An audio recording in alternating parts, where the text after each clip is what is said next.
Broadcasting from the studios of AM 950 KTNF, the progressive voice of Minnesota. This is The Gailey Show. I am your host, JP Darabagosian, and boy, do we have a progressive show for you today. My guest is Cathy Renna, who is the communications director from the National LGBTQ Taskforce, the most progressive queer task force historically and currently operating today. And we're going to talk about Creating Change Conference, which is coming up this January and has taken on a whole new meaning given the catastrophe that has just happened. So, Cathy, welcome to The Gailey Show. Thank you so much, JP. Good to see you. Yeah, well, the last time we talked was in July when I was guest hosting the Matt McNeil Show, which was an entirely different dynamic than what we have right now. I don't even know. Do we want to talk about it? Like your thoughts or reactions to... Well, you know, we were sort of discussing the other day about plenary planning, right? And we all said, you know, we haven't really done a ton because we really wanted to see what the outcome of the election was, because that's really going to determine not just the tone, but a lot of the content and who we invite and how we approach things. And, you know, frankly, now some of the additional services and spaces we're going to provide to conference attendees, given the outcome of the election. What I am so grateful about, and I really want to encourage people to go, because wouldn't you want to be in Vegas surrounded by thousands of queer and allied folks in the 2 days after the horrifying inauguration that's going to happen on January 20th. So I encourage folks to be there. First of all, for folks who don't know about Creating Change, and we need to prepare. I mean, we're going to deal with 4 years of this, and there's no better way, I feel, than to start that at the Creating Change Conference in January. But you've all been going since 1988, right? We have. In fact, I've been going since 1989. So I think I've only missed a handful of them. I know. I mean, I've only been on the staff a few years, but I've always been a task force fan, colleague, contractor. Like they're part of the family, and they're my political home. Like you said before, the task force is the progressive voice in the queer movement. And so the Creating Change Conference has played a huge role in my own professional life as an activist. And it's a place where, like you said, it may be the first place, a safe space that people will be in after the inauguration, or even, you know, since this week. It's literally thousands. Our registrations are much, much higher than usual for now. We all know how our folks do things last minute. So we're expecting, I mean, usually about 3,500. I think this could be the largest Creating Change ever. And when you say registrations are higher, you mean that like people registering already, like the total number of registrations, right? Yep, at the hotel and for the conference.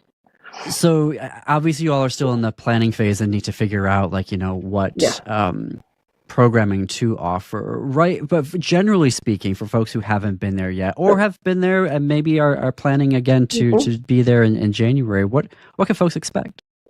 So Creating Change is really, I almost hesitate to call it a conference, right? It's really more of an experience, because we try to bring a lot to it. So some of the programming is already in place. Like we got over 500 proposals for workshops.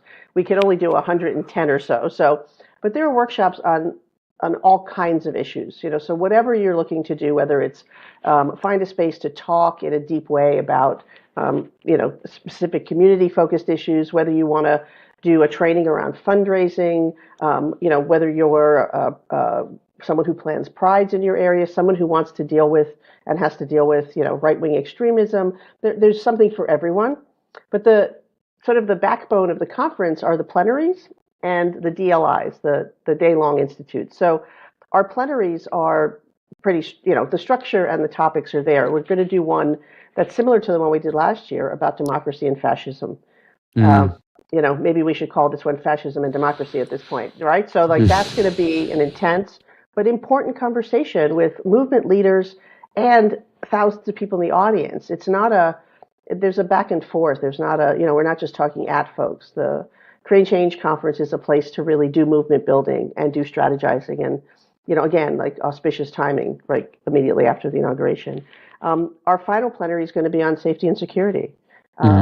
Talking to folks who work across issues, because, you know, what's happening right now is talking to reporters, it's like they forget everything I've tried to teach them for the last 40 years.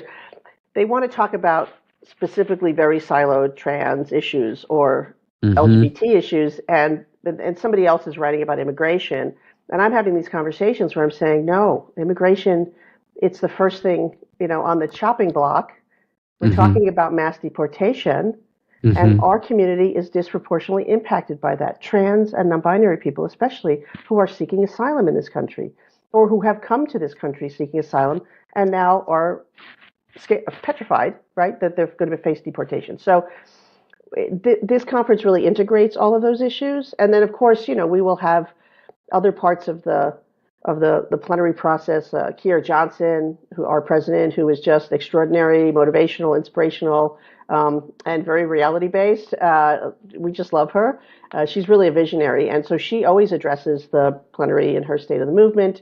And so we'll be able to offer that kind of space for that kind of big thinking. And then that first day, Wednesday of the conference, we have our day-long institutes, which are usually identity focused. There's one around faith. There's one for Black LGBTQ people, one for trans LGBTQ people. It's really important for folks to have a day to really not just talk about things, but come out with strategies, right, and actions and Mm-hmm. plans. I mean, I can't tell you how many organizations have been founded at creating change. The Equality Federation, the Consortium of Higher Ed folks. It's an incubator space, and I think that is really important. I'm so heartened that you're going to have that distinction between fascism and democracy, because I cannot tell you the number of conversations I've had Yeah. with folks who didn't vote and we're like, oh, well, they're the same thing. And I'm like, no, no, no, no, no, no, no, no. We're not talking about Republicans and Democrats. We're Yeah. talking about fascism and at the time, Democrats. And the fact that, this isn't liberals that are saying this. This is his former generals. These are his former staff members that are saying that he's a fascist, that he wants to implement fascism as much as he can in the United States. So I'm so heartened to hear that that's going to be a distinguishing feature of the conference. There are going to be some tough conversations. I mean, and in that vein, one of the other things we really prioritize is creating spaces for queer joy, because we're not able to sustain ourselves as a community or as individuals to do this work. So, we will be doing those things all day, but then, there's a talent show and people really bring it. It's open to the entire conference, and we know our people. It is so fun. I actually went down in my pajamas this year in New Orleans because I got all these texts saying, "This is amazing." So I ran down in my PJs. We also do a house ball, which years ago was not as sort of known. There weren't as many people in the ball community engaged, and now 2,000 people show up because it's fabulous. And that's a real opportunity to celebrate who we are. Again, free in a safe space, with a tremendous amount of encouragement, and that's important as well.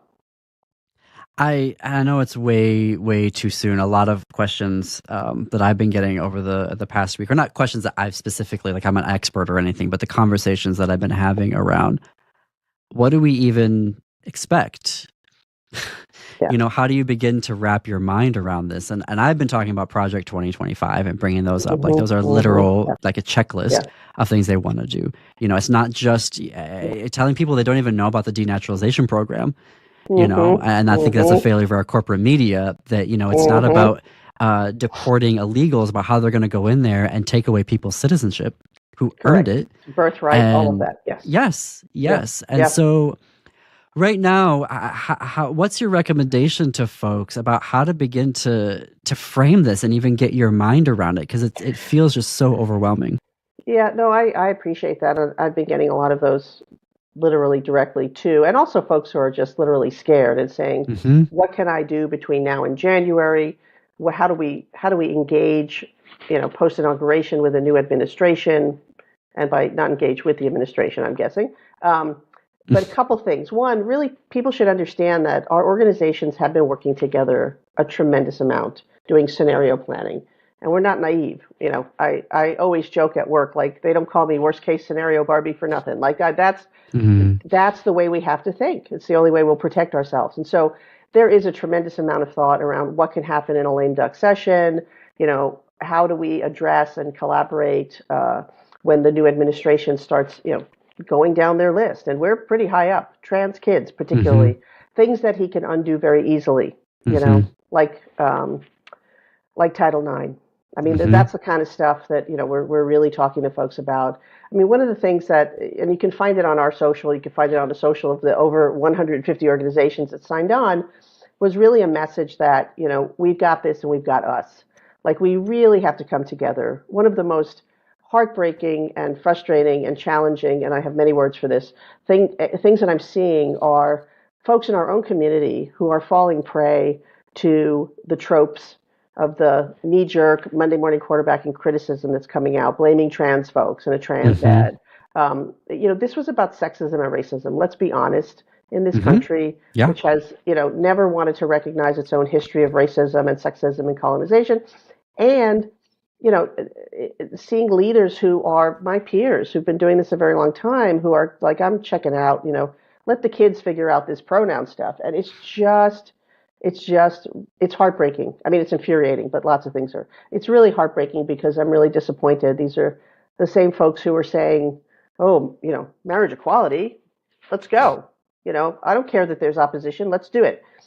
That was okay. And now that our trans siblings and non-binary siblings are quite literally facing danger, that Mm-hmm. we need to step up. And so the Creating Change and the task force, frankly, has always really centered, particularly Black and Brown trans and non-binary people, Mm-hmm. and you can expect that at Creating Change as well. So I'm excited, and I think the last thing I'll say is that the conference, I think, is something that for me every January sustains me through the rest of the year. And Mm-hmm. boy, we're going to need it, right? Yeah. So we try and make it very accessible. We call it radical accessibility. So whether it's financial accessibility, you can volunteer 2 4-hour shifts and be waived your registration. Vegas is fabulous. Vegas is super excited that we're coming. They're also working with us, right? So the hotel is super reasonable. They're all, I can show you my room because I'm in it now. They're all suites. So, you have 3 4 people that want to come together. My students from Montclair State are coming, and they're excited. They'll share a room, and they'll be able Mm-hmm. to afford to come and participate and really be able to, reap the benefits of a gathering that is really the largest queer community space for activists and allies that we do.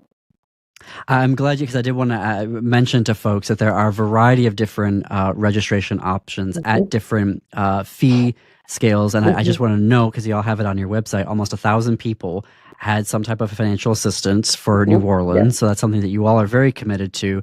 And yes, I saw that. I think it's amazing that you're offering free registration if people sign up for multiple Mm-hmm. volunteer shifts. So I think that radical accessibility, I think for folks who may be thinking, oh, wow, a multiple day, conference, this must be so expensive. There are a variety of ways that folks can attend it and make it affordable to be able to go. For all of the registration options, folks go to thetaskforce.org. And I think, Cathy, I want to thank you for being and joining me here on Mm-hmm. The Gailey Always Show. great. I'm sure we're going to have you back again, or someone from the task force to talk about it. Fantastic. Thank you so much, as always. Joining me right now is Nicole Zelniker. Nicole has a new novel that is out. It is called From Where We Are, rather. Nicole is the founder of the Knee Brace Press, and also their novel Until We Fall was a finalist for the Forward Indie Award in LGBTQ adult fiction. So we're very excited about this new novel, which also feels very timely, maybe, let's say, with what's been happening in the United States. So, Nicole, welcome to The Gailey Show. Thank you so much for having me. I'm happy to be here and talk about gay things. Yes. Well, why don't we start with your novel then, From Where We Are? It begins, as I understand it, with an escape from Holocaust Germany. So tell us more about your novel. Yeah, so the novel itself is a collection of kind of interconnected stories that all go through this one family, and it starts in Holocaust Germany with Gabby, who does escape with her husband and her nephew. But I didn't want it to end there. I feel like so many stories about Jews are very Holocaust driven and take place during the Holocaust. And I wanted to show, that's kind of where this story starts, but it's not where it ends. So it goes through 2023 and explores themes of queerness and disability and family and intergenerational trauma. So that's kind of the gist of it. So why did you want to write this particular story now? Like, where did it come from, the inspiration for it? Yeah, so this actually, I had been thinking about it for a while. It's very much entrenched in my own family history and things that my own family has been through. So this started for me a while ago, and it didn't hit me until a couple years after I had written Gabby's story that it was a connected story of, or rather interconnected stories. And so I started doing that. I started querying the book maybe soon after that, and then ended up signing with a publisher after last October. So a big question that I get often is, did you start writing this after October 7th? And I didn't. I did get it signed, and I did think about when I was editing if I wanted to include more on the attack on Gaza and everything that was going on, but I do think that it's important to acknowledge that all of this was happening before. So I left it pretty much as is with grammar edits and etc. But yeah. So when you say interconnected, like what are the other stories that this initial Gabby story is interconnecting with?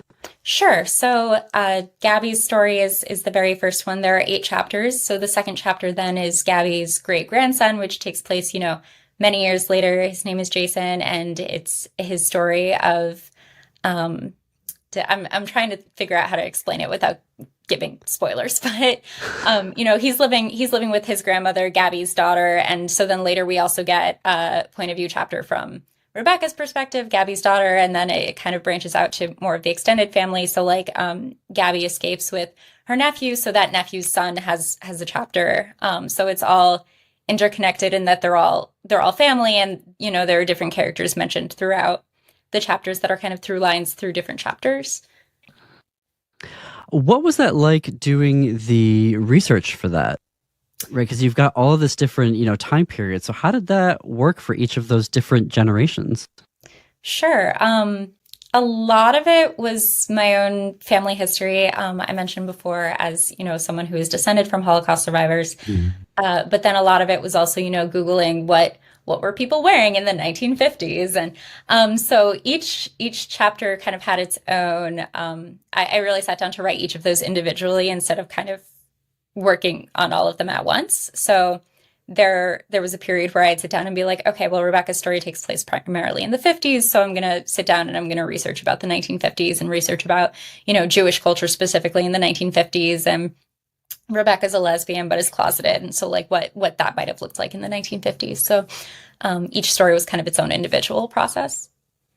I'm curious when you say that, because I'm the grandson and great-grandson of Armenian genocide survivors. And when you talk about leaning in on like family history, I'm curious how that worked for you, because I feel like I still haven't gotten the full story. Like it comes out in bits and pieces over my lifetime, and I'm like in my 40s now, and I feel like I just keep, someone will mention something and then I'll ask a question and then it'll immediately shut down. Like one person has actually written something that I'm like, okay, at least I have a written something here, but even that feels like incomplete. So what was your experience with that? Yeah. So I do think I've gotten bits and pieces over the course of my life. And I do think that there are different family members that are more willing to talk, and some that really want to talk about it, and some that are more closed off. And I think that that's part of what makes fiction so powerful, and that this is fiction, is that, I could kind of do some research and imagine what might have happened, or, change things that kind of suited this family's narrative. And, so I do think that there was the element of, this is very much my family story, and this is something that really happened to real people, but also it is fiction. So I don't necessarily need every single piece of my own family story to be able to tell the story of the family in the novel.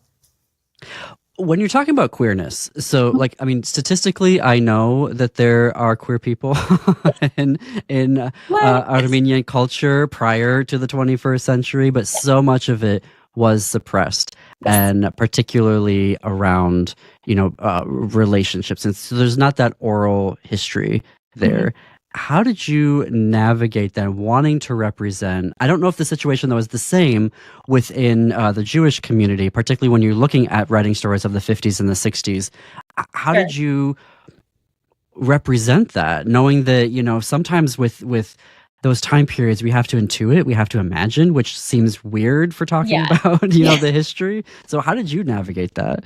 Yeah, I think first thing is that this is inherently like a Jewish story, and not like it is a Jewish story, but so it's a Jewish story, and so I kind of started from that and like what queerness looks like in Judaism, and so it really depends on what sect of Judaism you're a part of. I grew up Reformed, which is basically the super liberal Jews, and so there's no real, like, when I came out to my mom, she was just like, "Are you sure you're bisexual and not a lesbian? Because I've always thought you were a lesbian," and I was like, "Thanks." Oh. Thanks for that. But like she knew and she was fine with it, right? Like it's never been a thing. And so that's kind of where I started in the basis for there are several queer characters whose point of views we get. So like Miranda, who's born in the 90s, who's only a couple years older than I am, that was very much a like her experience with being queer is pretty normative versus Rebecca, who is in the 1950s. Then I had to do some research on, queer folks who were, who we do have access to from that time period. And then also because she's closeted, I did think that made it, it's a very different experience, but also there was no, like, I didn't go very deeply into like queer culture or, like overarching queerness of that time period because she is so isolated in that. So it very much depended on the character that I was working on in the time period. Well, when I write about like Armenian themes and characters, I always end up finding out something about myself. Yeah. Where I'm like, oh, maybe that's why I think that way. Or, oh, I had no idea that maybe subconsciously I was thinking this and now it's, become conscious about it. And you're right, either in this novel or otherwise, well, actually, I'm more curious about this novel. Were there things you were discovering about yourself in writing it? Yeah, that's a really good question. I think that it was definitely an exercise in empathy for family members who, because no one in real life is a fully good or fully bad person, right? And I mean, there are some exceptions, like we just elected a fascist, but there are, that there are so many shades of gray and there's so much nuance. And I think that this really was an exercise in learning empathy for people that had been, that maybe I hadn't had as much empathy for, or the other way around, like how have people in my family that I really love maybe hurt other folks. So I think that was really, for me, seeing that kind of fleshed out in these characters, I think was an exercise in empathy for me. And then I think in terms of just like my own Jewishness, I've gone back and forth over the course of my life on like, am I Jewish if I don't believe in God? And am I Jewish if X, Y, Z? And I think that I'm much more secure in that now.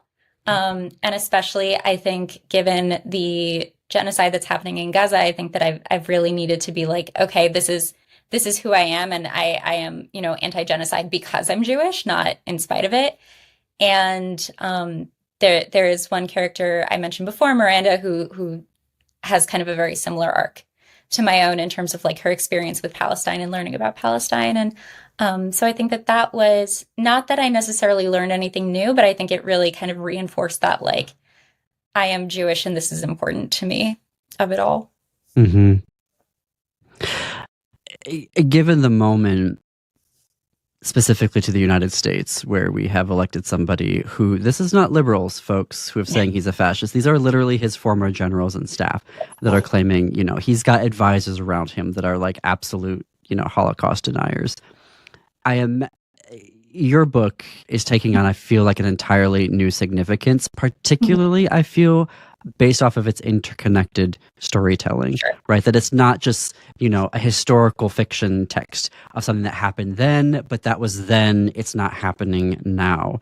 How do you think about that in terms of, did that come up for you about, and I know education is difficult. Sorry, this is turning into a really long question. I feel like education is difficult as someone who is a, descendant of genocide survivors, I always feel like I have to take like 3 or 4 pages to explain, oh, by the way, you don't know anything about this, da da da da, here it is. Sure. For you, and looking in this moment and how how we're going to need to respond over the next 4 years, how do you see the urgency of your book maybe shifting or changing given the new reality that we find ourselves in? Sure. I think that books in general, and especially, books that touch on historically marginalized communities, books that are queer, books that are disabled, are so interesting because they take on different significance in different time periods, but are always, they're always relevant, right?